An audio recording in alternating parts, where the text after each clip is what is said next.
பரலோகம் போகிற கிறிஸ்தவங்க இருக்கிறாங்க. ஆனால் இந்த உலகத்தை பரலோகமாக்கக்கூடிய கிறிஸ்தவர்கள் கிடையாது. ஏன்னு சொன்னால் அதுக்கு ஒரு ஃபெய்த் வேணும், அதுக்கு ஒரு விசுவாசம் வேணும். நரகம் போல இருக்கிற வாழ்க்கையை பரலோகம் போல மாற்றி அமைக்க ஒரு விசுவாசம் தேவை.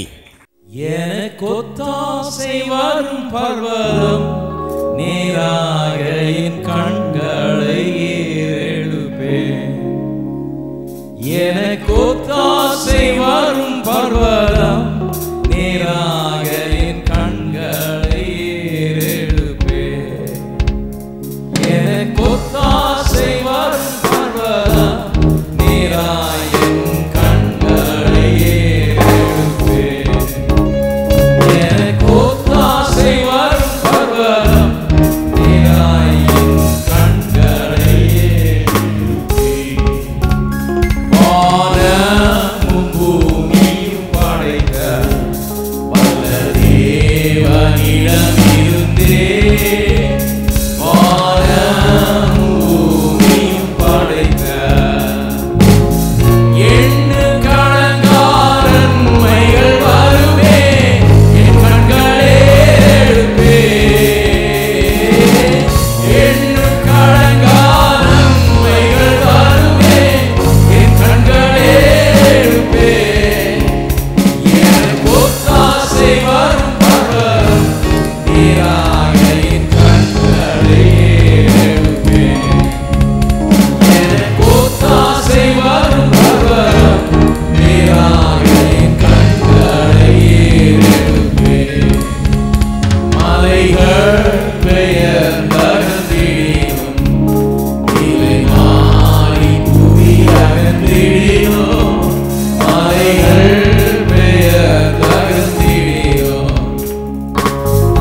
போதகர் சாம்பி செல்லத்துறை அவர்கள் நடத்தும் பூரண சுவிசேஷ வேதாகம கல்லூரியில் ஊழிய பயிற்சி பெற உடனே விண்ணப்பிக்கவும். வகுப்புகள் 2015 ஜூன் மாதம் 15ஆம் தேதி முதல் ஆரம்பமாகிறது. விண்ணப்ப படிவம் பெற பூரண சுவிசேஷ வேதாகம கல்லூரி, தபால் பெட்டி எண் 494, சென்னை 7 அல்லது கீழ்காணும் தொலைபேசி எண்களில் தொடர்பு கொள்ளவும்.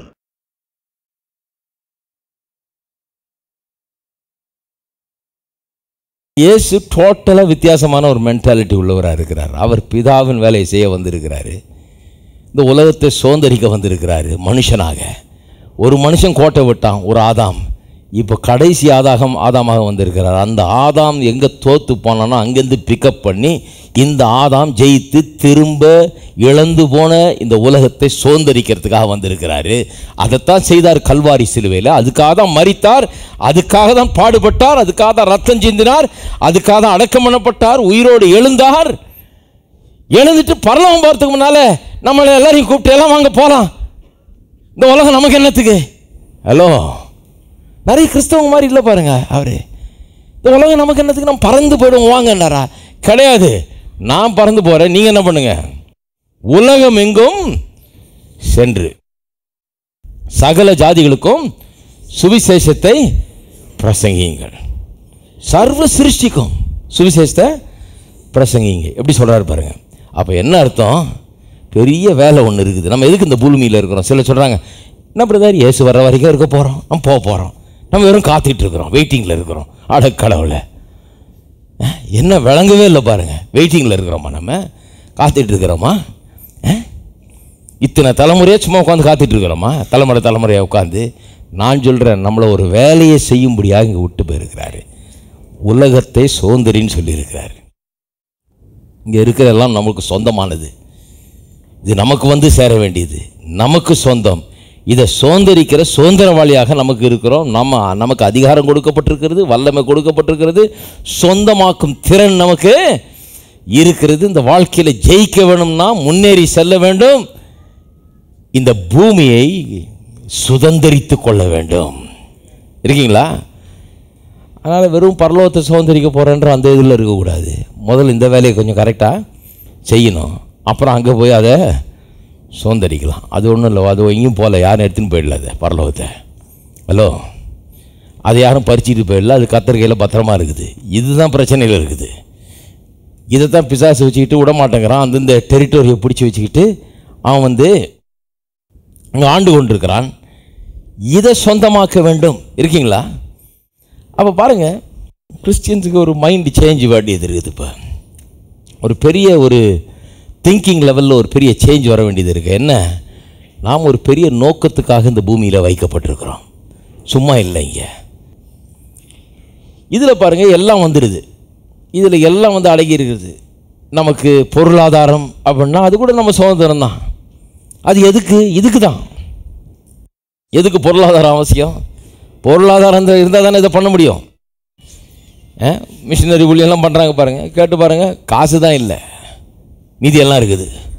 சின்சியரிட்டி இருக்குது, ஆர்வம் இருக்குது, வாஞ்சை இருக்குது, எல்லாம் இருக்குது. காசு இல்லை, அதுக்குரிய ஒரு போதனையும் இல்லை. அதுதான் அங்கே பிரச்சனை. காசு இல்லைன்னா ஒரு பிரச்சனை கிடையாது. நான் சொல்கிறேன், இன்றைக்கி காசு இல்லாதது ஒரு பிரச்சனையே கிடையாது. ஏன்னா ஊரில் நிறைய காசு இருக்குது. அங்கேருந்து என்ன பிரயோஜனம்? ட்ரான்ஸ்ஃபர் ஆகிடுங்க. இங்கே ட்ரான்ஸ்ஃபரை பற்றி எதாவது போதிக்க வேணாமா? எப்படி அது ஆகுதுன்னு? காசு இல்லைங்கிறது ஒரு பிரச்சனை இல்லை, காசு நம்மளுடையது ஆகிடும். ஆனால் அதுக்குரிய ஒரு போதனை இல்லையே. அப்போ என்ன இருக்குது? ஒன்றும் கிடையாது. காசும் இல்லை, போதனையும் இல்லை. போகணுன்ற வாஞ்சை மட்டும் இருக்குது, வேர்வை மட்டும் இருக்குது, பாடு மட்டும் இருக்குது, கஷ்டம் மட்டும் இருக்குது, உழைப்பு மட்டும் இருக்குது, உண்மை மட்டும் இருக்குது. ஆனால் என்ன இல்லை? அதுக்குரிய ஒரு வார்த்தை இல்லை. அருமையானவர்கள், நான் சொல்கிறேன், ஒரு புதிய சந்ததி எழும்ப வேண்டும்.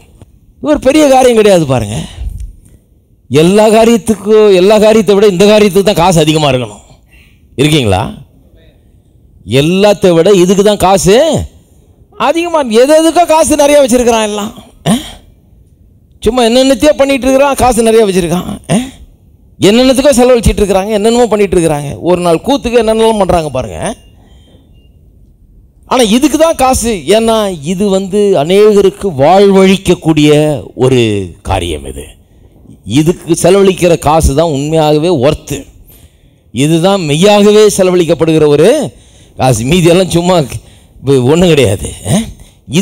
இதனால தான் எல்லாம். இதனால தான் நமக்கு நல்ல ஒரு அந்தஸ்து, இதனால தான் நமக்கு மரியாதை, இதனால தான் நமக்கு நல்ல சாப்பாடு, இதுக்குனால தான் நமக்கு நல்ல உடை, இதனால தான் நமக்கு ஒரு நல்ல வீடு. ஏன்னா இதனுடைய ரெப்ரசன்டேட்டிவ் நம்ம. இருக்கீங்களா? இதனால தான் நமக்கு ஒரு காரு, இதனால தான் நமக்கு ஒரு எல்லா வசதிகள். ஏன்னா நாம் கத்தருக்கென்று காரியங்களை இங்கே நடப்பிக்கிறவர்கள். நாமளே ஓட்டாண்டியாக இருந்தால் எப்படி? இந்த போகிறார் அவர் தான், அவருக்கு ரெப்ரசன்டேட்டிவ் ஆனுவாங்க.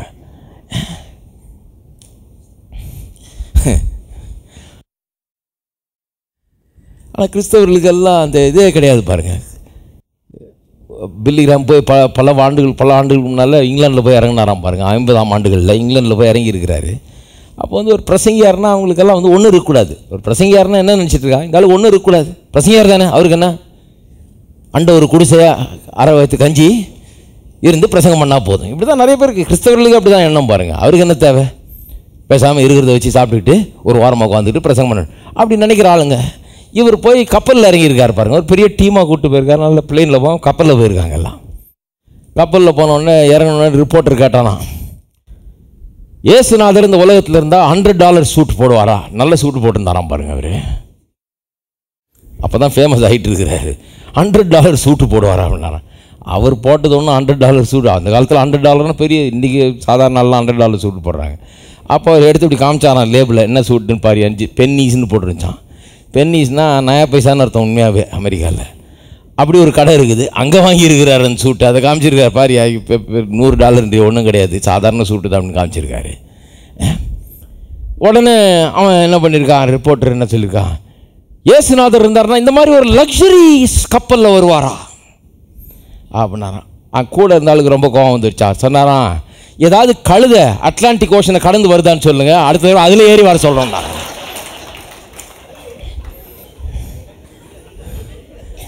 அடுத்த முறை அதில் ஏறி வருவார் சாரு அப்படின்னாராம். என்ன பாருங்க, உலகத்தார் தான் அப்படி யோசிக்கிறாங்கன்னா கிறிஸ்தவங்க அதுக்கு மேலே கிறிஸ்தவன் அப்படி இருக்கலாமா, கிறிஸ்தவன் அப்படி இது பண்ணலாமா, அது பண்ணலாமா? நான் சொல்கிறேன், நாம் பெர்ஸ்பெக்டிவ் கரெக்டாக இருந்துச்சுன்னா நம்ம என்ன செய்கிறதுக்கு இருக்கிறோம், எதுக்காக இந்த பூமியில் இருக்கிறோம், நம்முடைய வாழ்கிற நோக்கம் என்னன்னு தெரிஞ்சால் நாம் எல்லாத்தையும் அனுபவிக்கலாம். தப்பே கிடையாது, எல்லாம் நம்முடையது. நமக்கு பெர்ஸ்பெக்டிவ் இல்லைன்னு வைங்க, நமக்கு என்னத்துக்கு இருக்கிறோன்னே விளங்கலை. என்னத்துக்கு உழைக்கிறோம், என்னத்துக்கு சம்பாதிக்கிறோம், என்னத்துக்கு சேர்க்குறோம், என்னத்துக்கு கட்டுறோம், என்னத்துக்கு வாங்குகிறோம், ஒன்றுமே புரியாத ஆளுக்கு வாங்கி என்ன பிரயோஜனம், கட்டி என்ன பிரயோஜனம், இருந்து என்ன பிரயோஜனம், போட்டு என்ன பிரயோஜனம், அலங்கரித்து என்ன பிரயோஜனம், ஒன்றும் பிரயோஜனமே கிடையாது. ஏன்னா நோக்கமே விளங்கலை. நோக்கம் விளங்குற ஆள் பண்ணுறது நல்லது. ஏன்னா ஒரு நோக்கத்தோடு பண்ணி கொண்டிருக்கிறான். ஒரு ஊழியம் செய்ய ஒரு ஆள் போகிறாருன்னா, மிஷினரியாக போகிறாருன்னா, அவருக்கு எவ்வளோ குறைவாக கொடுக்கணுமோ அவ்வளோ குறைவாக கொடுத்து, கொஞ்சமாக கொடுத்து போ அப்படின்னு. அது சரி, இயேசு ஒன்றுமே கொடுக்காம அமைச்சார், பர்ஸே எடுக்காமல் போனார். ஆனால் அதுக்குரிய போதனையை கொடுத்தாரு. வந்தவொடனே கேட்டார், எதுலையாவது குறைவு பட்டியானார்? ஒன்றுத்திலும் குறைவில்லை. ஆனால் இப்போ வர்ற ஆளுங்கள்லாம் என்னன்றாங்க, போனையா, பால் இல்லையா, சோறு இல்லையா, பருப்பு இல்லையா, அது இல்லையா, இது இல்லை. ஏன்னா ஒரு போதனையும் கொடுக்கறது இல்லை, ஆளை மட்டும் அனுப்பிச்சிடுறது. அவன் பாவம் போய் தத்து அழிச்சு ட்ரெயினில் போய் இறங்கி எங்கே போகிறதுன்னு தெரியாமல் ஐயோ அப்பான்னு திண்டாடி போய் ஒரு போதனையும் கிடையாது, எந்த ஒரு பேக்ரவுண்டும் கிடையாது, ஒரு ஸ்ட்ரென்த்தே கிடையாது. அவனுக்கு போய் என்னத்தை தான் விசுவாசமாக இருந்தால் ஏதாவது செய்வான். ஒன்றும் தேவையில்லை. நான் சொல்கிறேன், விசுவாசம் இருந்தால் காசே தேவையில்லைங்க, ஒன்றுமே தேவையில்லை. நாங்கள்லாம் எல்லாம் மூட்டை முடியாக கட்டிட்டு வந்தால் ஆரம்பிச்சோன்னு நினைக்கிறீங்க? ஒன்றுமே தேவையில்லை, ஆரம்பிக்கலாம். ஆனால் பெரிய அளவில் அது வளரலாம். விசுவாசம் இருந்தால் எல்லாம் செய்யலாம். அப்போ பாருங்கள், இதுக்கெல்லாம் அடிப்படை பிரச்சனை என்னன்னா, நம்ம ஓனர்ஸ்ன்ற அந்த உணர்வு வராமல் போய்விட்டது. இருக்கீங்களா? கவனிக்கிறீங்களா? ஆதாம் இப்படி குளறுபடி பண்ணிட்டான். பண்ண உடனே தேவன் ரட்சிப்பை ஏற்படுத்துகிறார் இயேசு கிறிஸ்து மூலமாக. ஆனால் உடனடியாக அதை கொண்டு வராமல் என்ன பண்ணுறாரு, அதுக்குன்னு ஜனங்களை ஆயத்தப்படுத்துகிறார். ஒரு ஆபிரகாம்ங்கிற ஒரு மனுஷனை தெரிந்தெடுத்து அவன் மூலமாக ஒரு சந்ததி, ஒரு ஜனத்தை உருவாக்கி, இஸ்ரவேல் ஜனத்தை ரட்சிப்பை முதல்ல அவர்களுக்கு போதிச்சு, அவர்களுக்கு ஒரு நாடகம் மாதிரி ஆடி காமிச்சு, அவங்களுக்கு அதெல்லாம் செஞ்சு. ஏன்னா திடீர்னு வழங்கிக்கணுமே, திடீர்னு உணர்ந்து இயேசுநாதரை இறக்கி அவர் சிலுவையில் மறைச்சா என்னென்ன தலைகாலே புரியாது எனக்கு. என்னன்னு பாவம் ஒன்று இருக்குது, இதுக்கு நிவாரணம் ஒன்று தேவை, இதுக்கு இதுதான் நிவாரணம் அப்படிலாம் போதிக்கணும் இல்லையா? அதுக்காக எல்லாத்தையும் பண்ணி, பழைய ஏற்பாடெல்லாம் அதுதான் பண்ணி அவங்கள ரெடி பண்ணுறாரு. அதுதான் ஆபிரகாம். அந்த ஆபிரகாமை தெரிந்து கொண்ட உடனே கர்த்தர் என்ன சொல்கிறாரு, உலகத்தை சுதந்தரிப்பேன்ற வாக்குத்தத்தம். திருப்பியும் பாயிண்ட் நம்பர் 1க்கே தான் போகிறாரு. ஏன்னா பாயிண்ட் நம்பர் 1 என்ன, மனுஷனை உண்டாக்குறவொன்னு என்ன சொன்னார், பலுகி பெரிய பூமி நிரப்பி கீழ்ப்படுத்தி ஆண்டுகோள். அதை விடவே இல்லை பாருங்க, கெட்டு போச்சேன்னு சொல்லி அதை மறந்துடல. சரி, அதை மறந்துடலாம், வேறு பிளான் பிக்கு போயிடலான்னு இல்லை. அதே தான் கர்த்தருக்கு ஒரே ஒரு பிளான் தான். அவர் சொல்கிறாரு, நீ தான் ஓனரு, உன்னை தான் ஓனராக வச்சேன், மனு வர்க்கம் தான் ஓனராக இருக்கணும். அந்த பாவி அப்படி செஞ்சுட்டு போயிட்டான். இப்போ நீ வா, நீ உலகத்தை சுதந்திரித்துக்க. ஆதாமுக்கு பதிலாக இப்போ நீ என்ன பண்ணு, நீ உலகத்தை சுதந்திரின்றாரு. சுதந்திரன்னு அவனை உற்சாகப்படுத்துகிறாரு. அவன் ஓரளவுக்கு கர்த்தரை விசுவாசிக்கிறான், பெரிய ஆள் ஆகிறான். அப்புறம் பாருங்கள், அவனுடைய ஜனந்தான் போய் தெய்வத்தில் மாட்டிக்கிறாங்க. மாட்டி 430 வருஷம் அங்கே வாழ்கிறாங்க. அதில் 70 வருஷம் நல்லா இருக்கிறாங்க யோசேப்பு காலத்தில். அதுக்கு பிறகு கொஞ்ச நாள் நல்லா இருக்காங்க. அதுக்கப்புறம் யோசேப்புனா யாருன்னே தெரியாத ஒரு ராஜா வர்றார். பிரச்சனை ஆரம்பிக்குது. 360 ஆண்டுகள் அடிமைத்தனத்தில் வாழ்கிறாங்க. எந்த அளவுக்கு இது பாதிப்புனா, 360 ஆண்டுகள்னால் எத்தனை தலைமுறை பாருங்கள். தலைமுறையாக அடிமையாக இருந்து அரை வயிற்று கஞ்சி அண்ட ஒரு குடிசையில் வாழ்ந்து பழக்கமாயிடுச்சு. இப்போ ஆனதுனால வெற்றி பெறதுன்னா என்னன்னு அவங்களுக்கு புரியல. அதுலேருந்து ஒரு டெலிவரர், ஒரு விடுதலை ஆக்குறவனை அவர் உருவாக்கவே முடியாது. ஏன்னா மைண்டெல்லாம் ஸ்லேவ் மென்டாலிட்டி ஆகிடுச்சு. அந்த மொத்த கம்யூனிட்டிக்கே நாங்கள் ஏழை ஜனம், நாங்கள் அடிமை ஜாதி, நாங்கள் சும்மா ஆடு மேய்க்கிற ஒன்றும் இல்லாதவங்க, எங்களால் ஒன்றும் அப்படி தான் எல்லாம். ஃபார்வோன் பெரிய, அவன் பெரிய யுத்த சேனை வச்சுருக்கிறான், குதிரை வச்சுருக்கான், ரதம் வச்சுருக்கான், நாங்கள் எப்படி அவனை ஜெயிக்கிறது? ஒரு தோல்வி மனப்பான்மை பாருங்கள். ஒரு இன ஜனத்துக்கே வந்துருச்சு, அப்படியே ஒரு கூட்டத்துக்கே அப்படி வந்துருச்சு. அப்போ கடவுள் என்ன பண்ணுறாரு, இவனுங்கள்ட்டேருந்து எப்படி ஒரு டெலிவரரை உண்டாக்குறது, ஒரு விடுதலை ஆக்கிறவனை எப்படி உண்டாக்குறது? ஒருத்தனை என்ன பண்ணார், குழந்தையாக இருக்கும்போது அற்புத விதமாக கொண்டு போய் பார்வோனுடைய அரண்மனையில் சேர்த்துட்டார், மோசேன்றவனை. அந்த கதை உங்களுக்கு தெரியும். எப்படி பண்ணுறாரு பாருங்கள். அவனை கொண்டு போய் அங்கே சேர்த்து, அவனுக்கு அடிமைனா என்னென்ன தெரியாது. ஏன்னா அவன் முதல்ல இருந்தே எங்கே வளர்கிறான், குழந்தை பருவத்திலேருந்தே பார்வோனுடைய குமாரத்தினுடைய மகனாக வளர்கிறான். அப்போ அவனுக்கு அந்த மென்டாலிட்டி வந்துருச்சு. என்ன மென்டாலிட்டி, நான் பெரிய ஆள், நான் அடிமையாக இருக்க வேண்டியதில்லை, எவனை என்னன்னு சொல்லக்கூடாது, அந்த புத்தி வந்துருச்சு. அதுக்குன்னு ஒரு ஆள் ரெடி பண்ணுறாரு பாருங்க. பண்ணி அப்புறம் விடுதலையை உண்டாக்கி, அந்த விடுதலைங்கிறது ரட்சிப்புக்கு ஒரு படம் போல் இருக்கிறது. இந்த விடுதலை அவங்களுக்கு கிடைச்ச நாள் அன்றைக்கி பார்த்தீங்கன்னா ஒரு ஆட்டுக்குட்டி அடிக்கிறாங்க, இந்த ரத்தத்தை சிந்தி நல்ல காலெல்லாம் பூசுகிறாங்க இல்லையா, பூசிட்டு அதுக்கு பின்னால் இருக்கிறாங்க. எல்லா வீடுகள்லேயும் முதற்பேரான இதெல்லாம் சாகுது, மிருக ஜீவனும் சரி ஆட்களும் சரி முதற்பேரானதெல்லாம் சாகுது. ஆனால் இவங்க வீட்டில் மட்டும் எதுவும் சாகலை. ஆனால் எதுவும் சாகலைன்னு சொல்ல முடியாது, ஒரு ஆடு செத்து இருக்குது இவங்களுக்கு பதிலாக, ஒரு சப்ஸ்டிடியூட். அது என்ன அடையாளமாக இருந்தது, உனக்கு பதிலாக ஒரு ஆட்டுக்குட்டி. அதான் அங்கே கதை. ரட்சிப்பை சொல்லித்தரார் ஆண்டவர். நீ சாகுனா நான் அதுக்கு பதிலாக என்ன, என்னுடைய குமாரனை ஒரு ஆட்டுக்குட்டியாக ஏற்படுத்தியிருக்கிறாங்க. யோவான் ஸ்நானன் சொல்கிறான் இல்லையா, இதோ உலகத்தின் பாவத்தை சுமந்து தீர்க்கிற தேவ ஆட்டுக்குட்டி. அப்போ அதெல்லாம் ஒரு படம் பாருங்க. அப்படி அந்த ஆட்டுக்குட்டியின் ரத்தத்தினால மீட்கப்படுகிறார்கள். அவர்கள் வெளியே வர்றாங்க, சிவந்த சமுத்திரம் கடக்கிறாங்க. கொரிந்தியரில் சொல்லப்பட்டிருக்குது, அது வந்து ஞானஸ்நானம் மாதிரியா, கிறிஸ்தவ அனுபவமாகிய ஞானஸ்நானம் மாதிரி. அக்னி ஸ்தம்பம் மேகஸ்தம்பம் மூடாக அவர்கள் அதனால் நடத்தப்படுறாங்க. அது வந்து பரிசுத்தாவின் ஞானஸ்நானத்துக்கு ஒப்பாக இருக்குது.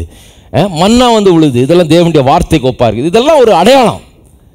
கிறிஸ்தவ வாழ்க்கையை அப்படியே சித்தரித்து காண்பிக்கப்படுகிறது பழைய ஏற்பாட்டு கதையில். அப்படியே நல்லா கவனிங்க, இப்படி தான் வர்றாங்க பாருங்க. ஸோ விடுதலை ஆட்டுக்குட்டியின் ரத்தத்தினால சிவந்த சமுத்திரத்தை கடந்தாச்சு, ஞானஸ்நானம் எடுத்தாச்சு, பரிசுத்தாவி பெற்றாச்சு, எல்லாம் பெற்றாச்சு, வார்த்தையெல்லாம் அங்கே கொடுக்கப்படுகிறது அவர்களுக்கு, எல்லாம் இருக்குது.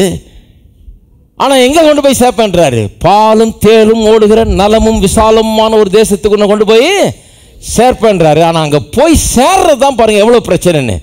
ஒரு சந்ததியே என்ன ஆச்சு, அங்கே போய் சேர முடியாமல் செத்தே போனார்கள். அது எதுக்கு அடையாளமாக இருக்குது, ஞானஸ்தானம் பெற்று பரிசுத்தாவி பெற்று கடவுளுடைய வார்த்தையெல்லாம் கேட்டு பிரசங்கெல்லாம் கேட்டு எல்லாம் பண்ணவர்கள், அவர்கள் விசுவாசித்து போய் சுதந்திரித்து கொள்ளாதனால வனாந்தரத்தில் இவ்வளவு அற்புதங்கள் அவர்கள் அனுபவித்தும் தேவனால் ரத்தத்தால் கழுவப்பட்டு எல்லாம் பண்ணி மீட்கப்பட்டிருந்தும் கூட அவர்களுக்கு தேவன் வைத்திருந்த சுதந்திரத்தை அடையாமற் போனார்கள். இருக்கிறீங்களா? அடையாமற் போனார்கள். வாசிப்போம். என்னாகமம் 13ஆம் அதிகாரம் 26ஆம் வசனம். அவர் பாரான் வனாந்தரத்தில் இருக்கிற காதேசுக்கு வந்து மோசே ஆரோன் என்பவர்களிடத்திலும் இஸ்ரவேல் புத்திரராகிய சபையார் எல்லாரிடத்திலும் சேர்ந்து அவர்களுக்கும் சபையார் அனைவருக்கும் சமாச்சாரத்தை அறிவித்து தேசத்தின் கனிகளை அவர்களுக்கு, இந்த உழவு பார்க்க போன இந்த 12 கோத்திரத்திலேருந்து 12 பேர் அனுப்புகிறாங்க பாருங்கள், போய் பார்த்துட்டு வாங்க. பாலும் தேனும் ஓடுற தேசமாமே, பாலும் தேனும் கிடைக்கிற தேசம் இல்லை, அது மாதிரி நிறைய இருக்குது இப்போ கூட. இது வந்து வேறு, பாலும் தேனும் ஓடுற தேசம், நதி மாதிரி, அப்படிப்பட்ட தேசம். அங்கே போய் பார்த்துட்டு வான்னா, போய் வரும்போது கொஞ்சம் பழம்லாம் எடுத்துகிட்டு வா, பார்க்கலாம் எப்படி இருக்குது, அந்த சைஸ் எப்படி இருக்குது, நம்ம சைஸ் எப்படி இருக்குது, இதெல்லாம் பார்த்தது இல்லையா, செழிப்பெல்லாம் பார்த்து ரொம்ப நாள் ஆகுது, எடுத்துகிட்டு வா பார்க்கலாம்னா எல்லாத்தையும் எடுத்துகிட்டு வராங்க. போய் பார்த்து ருசி பார்த்துட்டு எல்லாத்தையும் கையில் எடுத்துகிட்டு வராங்க பாருங்கள். மோசையை நோக்கி, நீர் எங்களை அனுப்பின தேசத்துக்கு நாங்கள் போய் வந்தோம், அது பாலும் தேனும் ஓடுகிற தேசம்தான், இது அதனுடைய கனி, கர்த்தர் சொன்ன மாதிரியே தான் இருக்குது அப்படிங்கிறாங்க. ஆனாலும் இதான் பட் நடுவில் எங்கேயோ படிச்சுட்டு வந்திருக்கிறாங்க பிலாசபி. ஆனாலும் அந்த தேசத்தில் குடியிருக்கிற ஜனங்கள் பலவான்கள். ஒரு பெரிய ரிப்போர்ட்டை எழுதிட்டு வந்திருக்கானுங்க பாருங்கள். அங்கே போய் நல்லா ஸ்டடி பண்ணிவிட்டு, அங்கே யார் இருக்கா, பலவான்கள், பட்டணங்கள் அரணிப்பானவைகளும் மிகவும் பெரியவைகளுமாக இருக்கிறது. அந்த பட்டணம்லாம் ரொம்ப பயங்கரமாக சைஸில் இருக்குது, அது சுவரெலாம் ரொம்ப பயங்கரம், இந்த பெருசுக்கு இருக்குது. நம்ம ஆடு மாடுகள் எடுத்துக்கிட்டு இப்படியே போய் உள்ள நுழைஞ்சிட முடியாது, அது ரொம்ப பயங்கரமாக இருக்குது. அப்புறம் கதையை கவனிங்க. அங்கே ஏனோக்கின் குமாரரையும் கண்டோம். அமலேக்கிய தென்புறமான தேசத்தில் குடியிருக்கிறார்கள். ஏத்தியரும் எபூசியரும் எமோரியரும் மலைநாட்டில் குடியிருக்கிறார்கள். கானானியர் கடல் அருகேயும் யோர்தான் அண்டையிலேயும் குடியிருக்கிறார்கள். எல்லாம் சர்வே பண்ணி க்ளீனாக ரிப்போர்ட் எடுத்துகிட்டு வந்திருக்காங்க பாருங்கள். எல்லாம் கரெக்டாக டீட்டெயில்டு ஸ்டடி, ஸ்காலர்லி ஸ்டடி பண்ணிட்டு வந்துருக்காங்க. எந்தெந்த ஜாதி ஜனம், எவ்வளோ உயரம், எவ்வளோ வெயிட்டு, செவுறு என்ன உயரம், எல்லாம் அளந்துட்டு வந்திருக்காங்க. வந்துட்டு அப்போது காலை மோசேக்கு முன்பாக ஜனங்களை அமர்த்தி, நாம் உடனே போய் அதை சுதந்திரித்துக் கொள்வோம், நாம் அதை எளிதாய் ஜெயித்து கொள்ளலாம். அவங்க என்ன சொல்கிறாங்க, இதெல்லாம் ரொம்ப கஷ்டம், பெரிய பட்டணம், பெரிய சுவர்கள், பெரிய ஆட்கள், இதெல்லாம் தாண்டி நம்ம போய் எடுக்கிறதுனா கஷ்டம், பாலுந்தேன்னு ஓடுற தேசம்தான், ஆனால் ரொம்ப ஈஸி ஒன்றும் கிடையாதுன்றாங்க. காலேபு எல்லாரையும் சொல்கிறாரு, உடனே போய் அதை சுதந்திரித்துக் கொள்வோம். எல்லாம் சொல்லுங்கள், சுதந்திரித்துக் கொள்வோம். இவன் பாருங்கள், ஒரு வித்தியாசமான டைப்பான ஆள் இருக்கான். இவன் வந்து சுதந்திரித்துக் கொள்கிற டைப்பு. வாரிசுன்றதை உணர்ந்துட்டான். கடவுள் எல்லாம் நமக்கு கொடுத்துருக்கிறார், அவன் இருந்துட்டு போகிறான், அதெல்லாம் நமக்கு சொந்தம். அவனை எப்படி விரட்டணுமோ கடவுள் செஞ்சுட்டு போகிறாரு. எவ்வளோ பெரியவனாக இருந்தா என்ன, எவ்வளோ பெரிய பட்டணமாக இருந்தா என்ன, எவ்வளோ பெரிய சுவராக இருந்தா என்ன, கடவுளால் கூடாத காரியம் ஒன்றும் இல்லை. கடவுள் சொல்லிட்டார், கடவுள் சொன்னதான பாருங்க. கர்த்தருடைய ஆசீர்வாதங்களை சுதந்திரித்து கொள்ள வேண்டும் என்றால் இந்த பார்க்குறதையெல்லாம் நம்புறதை விட்டுட்டு கடவுள் சொன்னதை நம்புற ஆரம்பிக்கணும். சூழ்நிலையில் நம்புறதை விட்டுட்டு கர்த்தர் என்ன சொல்லுகிறார் என்பதை காண ஆரம்பிக்க வேண்டும். நீங்கள் சூழ்நிலையே பேசிட்டு சூழ்நிலையே சொல்லிட்டு இருந்தீங்கன்னா கண்டிப்பாக சுதந்திரிப்பது கிடையாது, முடியாது. நீங்கள் பைபிள் எடுத்துகிட்டு கோயிலுக்கு வரலாம், பாட்டு பாடலாம், காணிக்கை கொடுக்கலாம், நீங்கள் நல்லதெல்லாம் செய்யலாம், நீங்கள் ரட்சிக்கப்பட்டு ரத்தத்தால் கழுவப்பட்டு மோட்சம் கூட போய் சேரலாம். ஆனால் இந்த உலகத்தில் பாலும் தேனும் பார்க்க போகிறதில்ல. ஹலோ, நிறைய பேர் அப்படி இருக்கிறாங்க பாருங்கள். நிறைய பரலோகம் போகிற கிறிஸ்தவங்க இருக்கிறாங்க. ஆனால் இந்த உலகத்தை பரலோகமாக்கக்கூடிய கிறிஸ்தவர்கள் கிடையாது. ஏன்னு சொன்னால் அதுக்கு ஒரு ஃபெய்த் வேணும், அதுக்கு ஒரு விசுவாசம் வேணும். நரகம் போல இருக்கிற வாழ்க்கையை பரலோகம் போல மாற்றி அமைக்க ஒரு விசுவாசம் தேவை. என்னை வாழ வைக்க தீருமையே வாதிக்க கொடுத்தியே திருவுடலை எனக்கா. என்னை வாழ வைக்க தீருமையே வாதிக்க கொடுத்தியே திருவுடலை எனக்கா. உங்கள் அன்பு பெரியரே, உங்கள் அன்பு பெரியரே, உங்கள் அன்பு பெரியரே, உங்கள் அன்பு பெரியரே.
Love.